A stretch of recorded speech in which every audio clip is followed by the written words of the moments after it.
I have seen about one too many YouTube videos at this point about soundproofing, and I just have to address this concept.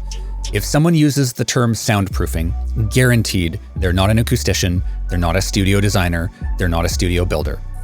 At best, they're a novice who has probably never read an acoustics book in their life and is actually spreading misinformation. If you talk to somebody in the field who's an acoustician or designs and builds studios, they're never going to use the term soundproofing. They're going to use language, and this is how you can pick them out. They're going to use language like transmission loss, mass law calculations, flanking paths, acoustic isolation, acoustic attenuation, things like the importance of hermetically sealing a room, air sealing. All of those things, I could go on, but you kind of get the terminology. It's easy, once you get that, to pick out the people who are the kind of DIY novice folks who don't really understand the physics involved in acoustics, because it's a field of science, and it's a field involving some pretty deep physics. You can pick people out, and it's really important to be getting the correct information when it comes to do with anything with your music studio, control room, recording space. Okay, so who do you listen to? Well, I want to take a little deep dive into this book. This is Home Recording Studio, Build It Like the Pros by Rod Gervais. This is the first book I ever got on acoustics. Why do I like this book? Well, you have to consider who it's written by. So Rod is an engineer, okay? He's an engineer who specializes in studio construction.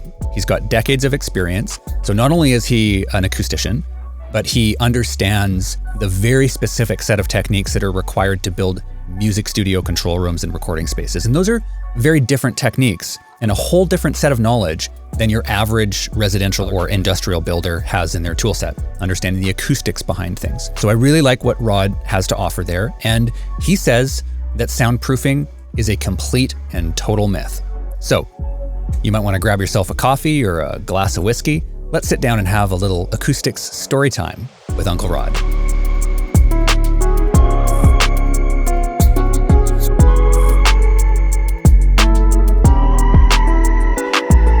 So we're going to flip over to chapter 11, Myths and Legends, and let's get stuck in here and see what Uncle Rod has to say. So the heading is, please buy our soundproofing materials. It says, beware of companies selling soundproofing foams, fiberglass, insulation, etc.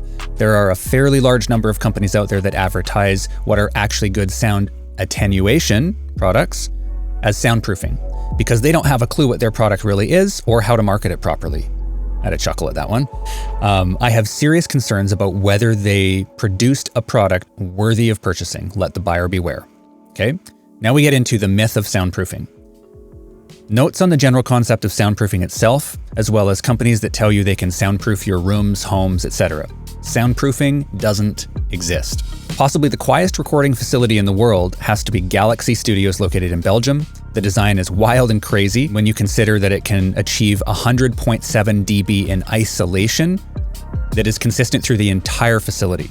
It's said that co-owners Wilfred and Guy Van Balen are happy to step into one of the studios, close the airtight concrete-filled door behind them, pull out a starter's pistol, whose report comes in at around 125 decibels, and fire it.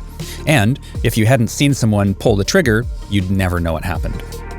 Understand that this level of isolation had never been accomplished before in any commercial facility. Interesting thing is, it isn't soundproof. It's just darn quiet, possibly quiet beyond belief, but not soundproof. For example, if you took a .375 caliber centerfire rifle with an 18-inch barrel and a muzzle brake that will produce 170 dB upon firing, that would be heard in an adjacent room. So the threshold of pain is about 130 dB, so that would be extremely, extremely loud. So this doesn't mean that the studio isn't quiet, it just means that it isn't soundproof, okay? And this is why we use the term sound attenuation or acoustic attenuation and not soundproofing. So his final line here is, avoid any company, and I would say any person, trying to sell you soundproofing. The fact that they even use that term is evidence of their lack of knowledge on the subject.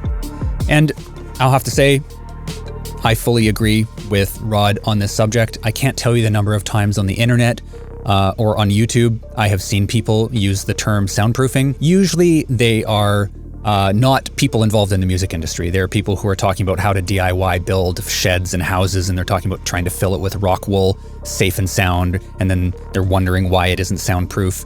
I'm not necessarily talking about those people. I think, those people, it's expected they shouldn't really understand because they don't study acoustics. But where it starts to get really murky is when you have people who are mix engineers or people who are home studio owners, and they start talking about soundproofing and soundproofing materials and what you should and shouldn't use. Those are the people that are a little bit tougher to handle because they're the ones that are kind of setting themselves out there that they're in the industry, but it's clear they haven't read some of even the most basic books. Like this is a basic book. Anybody who studies studio building will have come across this book, should have read it. It's like Acoustics 101. So yeah, I just wanted to bring that into the field because I've just been seeing too many times this concept that you can soundproof a space or that certain materials are soundproofing materials. One final thing I'm going to say here is another big misconception is that materials that you'll use like wall insulation, for example, what we just talked about, Rockwool Safe and Sound, that is somehow aimed at soundproofing, and it really isn't. If you put acoustic treatment inside your studio, like you can see here in my control room, I have a ton, every single floor to ceiling, it's covered in deep insulation. That insulation does virtually nothing to prevent sound from escaping my room. What prevents sound from escaping my room and prevents sound from outside the room entering the room is an isolation shell, okay? And that is a topic for another video. So, thanks for watching. Glad we could clear that up, and I'll catch you on the next one. Cheers.